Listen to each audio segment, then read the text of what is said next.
Senator Joe Biden. And every 4 years since, the presidential candidates and/or the president would come. President Barack Obama came twice, one time in each term. And President Joe Biden came and spoke last January at the Martin Luther King breakfast National Action Network had. The first Martin Luther King holiday after the Obama-Biden White House, President Joe Biden, then Vice President, came and spoke in this hotel as Vice President. I say that to say that yes, we are an organization that protests. Yes, we're an organization that marches. We're now marching about DI. We're also an organization that has concrete programs and you that lead chapters. We are an organization that heckle. If any hecklers are here, I'm the heckler in chief. You will not out-heckle me today. But we engage those in power to advance what is good for all Americans and to do what is right for all of us that have been overlooked and disadvantaged. I have known Joe Biden before he was president. He's always been candid and always been straight, and he's always did what he said he would do. He has always said to us that he will never mislead us in a conversation, even if there may be areas of disagreement. But I most remember that in January of 2020, when there was the gathering of candidates to run for president, Joe Biden had not decided what he was going to do, but he came at my invitation to National Action Network's breakfast as a former vice president. And he looked at Martin Luther King III and I in the back room, and he said, "This ugliness in Charlottesville, did you hear what this guy said?" referring to his predecessor. And he says, "You know, Al, I think I may run." He says, "We've got to save the country." And he, based on that, later he did decide to run. And the morning before Jim Clyburn endorsed him, he came with Jim Clyburn to a minister's breakfast in North Charleston, hosted by me and National Action Network. I give that background so people won't think he's just doing this viral speech to get votes. He has a history with National Action Network, and he has always answered the hard questions and always been there. I've had come off my television show, Politics Nation, and he's called me from the White House to discuss things we talked about. He is that kind of person because we want it straight. We don't want anyone to placate us. We don't want anyone to say what we want to hear. We want the truth, good and bad, and we will know how to handle it from there. Don't talk to us like we're children. Talk to us like we're grown folks.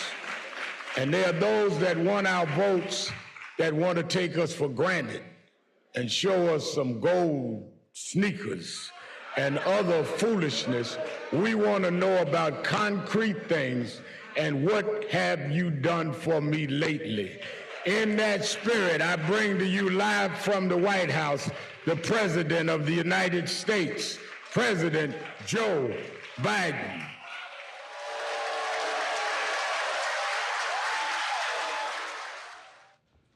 Thank you, Rev. Thanks for that introduction. Look, we've known each other for a long time. I'm grateful not only for your leadership and partnership, but quite frankly, more importantly, for your friendship. And thanks to all of you, members of our nation's most important civil rights organization. You know, for more than 30 years, the National Action Network has been on the front lines in the work to redeem the soul of America. We've been on the same page, and the work is as important as it's ever been. You know, during your convention, you heard from members of the most diverse administration in history, our administration, starting with our Vice President, Kamala Harris, who's doing an incredible job, in my view. And so is Steve Benjamin, who's with us, he's with you guys tonight, right now. Together, we've kept our promises to make some of the most significant investments in the Black American community ever. Promise kept to get through the pandemic and make sure the black community was not left behind and everyone was taken care of. Put checks in pockets to cut black child poverty in half. Promise kept to rebuild all of America, reconnecting black communities that have been cut in half by interstate highway systems with jobs and opportunity as well. To ensure that every community has access to clean water and high-speed internet. Promise kept to protect and expand Obamacare, saving black families $800 a year on their premiums. A promise kept to beat Big Pharma by giving Medicare the power to negotiate lower prescription drug prices, literally saving countless lives and underserved communities.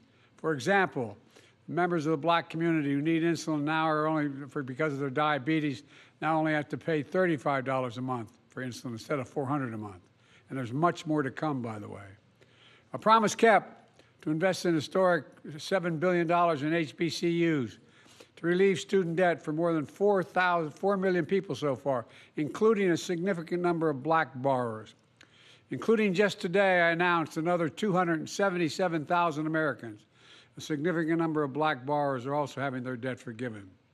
A promise kept to advance justice, the first black woman on the Supreme Court, and more black women confirmed for the Federal Circuit Court of Appeals than all previous presidents combined, every single one.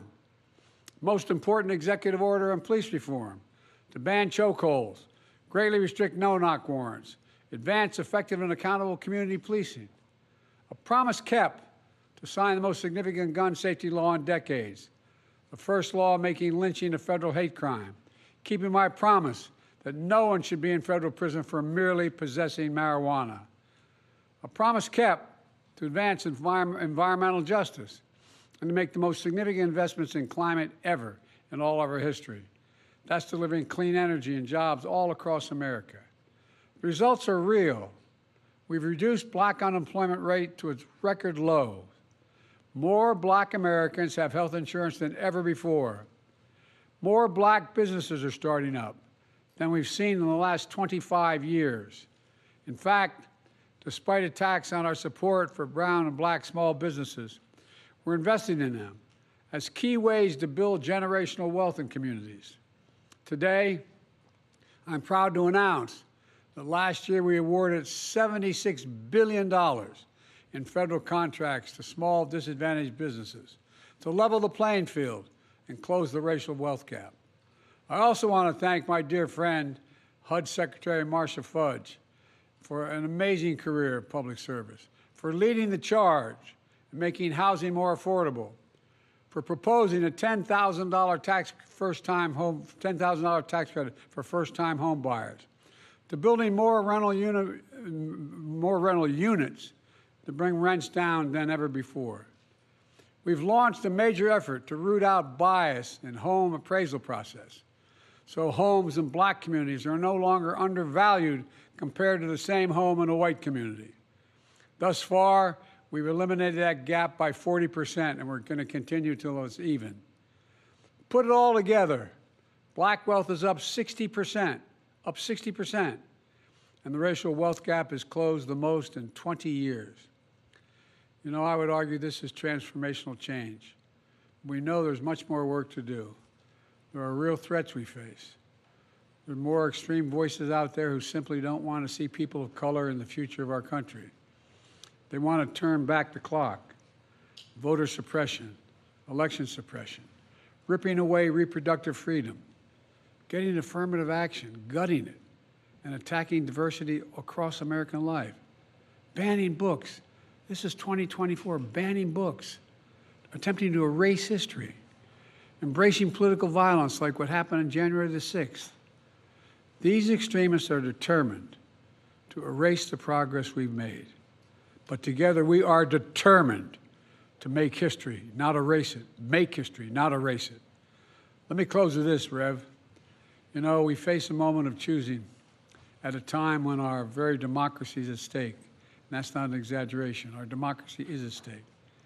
One vision is propelled by anger, hate, revenge, and retribution. The other vision, our vision, your vision, of perseverance, progress, hope, and optimism, and everything the National Action Network stands for and embodies. Here's the future we can build together. I see an America where we defend democracy, we don't diminish it. I see America where, with your help, I signed the Freedom to Vote Act and the John Lewis Voting Rights Act into law, where I signed the George Floyd Justice and Policing Act into law, where we make Roe v. Wade the law of the land again, and we can do that.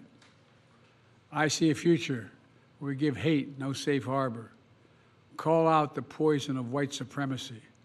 I see an America where the economy grows from the middle out and the bottom up, not the top down, and where the wealthy finally begin to pay their fair share of taxes, where working people finally have a fair shot with child care, elder care, paid leave. We're one of the only nations in the world that doesn't have paid leave. I see a future where we save the planet from a climate crisis and our country from gun violence. You know, my administration just yesterday expanded 2 days ago, expanded background checks. But that's not enough. We'll ban assault weapons, high-capacity magazines because we did it once, we got to do it again. We must get it done. And folks, I know we can do this. I've never been more optimistic about our future. You know, we just remember who we are. We're the United States of America. We've come out of every crisis stronger than we've gone into it. And there's nothing beyond our capacity when we act together. So let's keep acting together. I'm looking to you for help. I'm looking to you for leadership, and I hope you look to me for the same. God bless you all, and may God protect our troops. Thank you very much.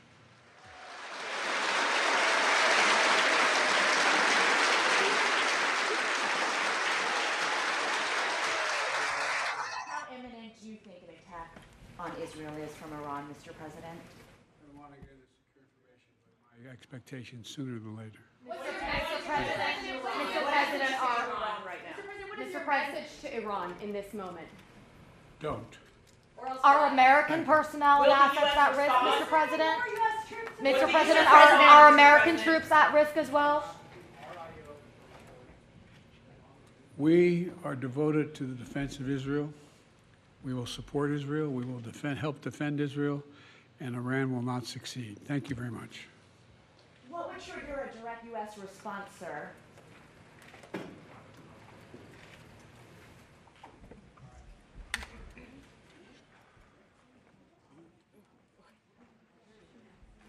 Sorry, I didn't take that into consideration when I said